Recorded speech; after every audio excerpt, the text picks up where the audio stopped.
Je suis Sekbedje Junior Goubalan, docteur en intelligence artificielle, data scientist et head AI chez Philips Healthcare. Alors, je travaille chez Philips Healthcare qui est une compagnie néerlandaise qui développe des solutions dans le domaine de la santé et du soin personnel.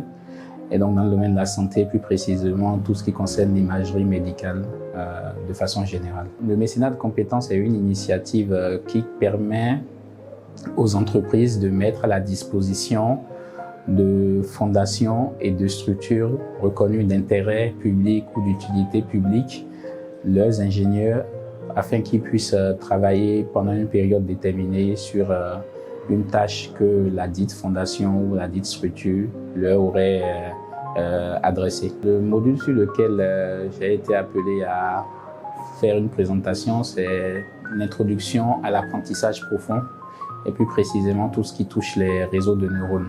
De façon générale, ce qu'il faut retenir, c'est que l'apprentissage profond, c'est aujourd'hui le modèle ou la stratégie d'entraînement en matière d'apprentissage automatique qui permet de réaliser une grande variété de tâches avec des résultats très impressionnants, que ce soit dans le domaine de la vision, du traitement de langage ou le traitement tout simplement de données de façon générale. Les performances obtenues avec les réseaux de neurones permettent d'entrevoir en fait de très belles perspectives.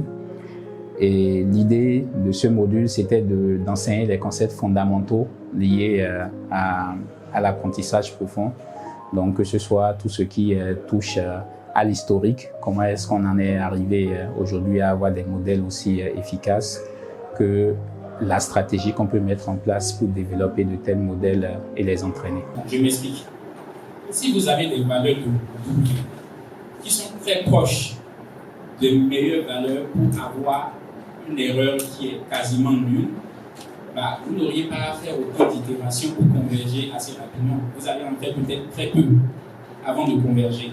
Mais si vous partez de très loin, si des valeurs au départ, parce qu'il y a des valeurs au départ qui sont produites, il y a une initialisation. Ces valeurs-là sont données par vous, il y a différentes stratégies d'initialisation. Moi, j'ai trouvé des participants qui étaient très motivés, ils ont posé beaucoup de questions.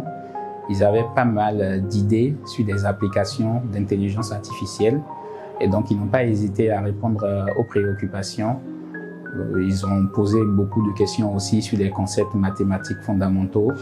Moi, je trouve que dans l'ensemble, c'était plutôt très bien. Ma conclusion, c'est d'abord un grand merci à la Fondation Vallée et à l'ONG Bene Excellence pour la qualité du travail qui est fait. Il y a beaucoup de travail, ça se voit. C'est pas évident quand on n'est pas impliqué. Donc, bravo pour le travail qui est fait et surtout bravo de continuer cette initiative qui est née en 2021. Et qui suscite autant d'engouement, autant d'intérêt. Pour la petite histoire, c'est quand même plus de 9000 candidatures cette année qu'on a dû traiter pour les seniors et plus de 400 pour le IA junior. Donc ça montre que ce qui a commencé en 2021 intéresse beaucoup de personnes et beaucoup de courage à l'école d'été, à la Fondation Vallée, à Bene Excellence. Et on espère toujours apporter notre contribution, notamment d'une part par le mécénat de compétences, mais voir comment les entreprises dans lesquelles nous travaillons peuvent accompagner davantage la Fondation Vallée et Bene Excellence dans cette tâche que je trouve très noble.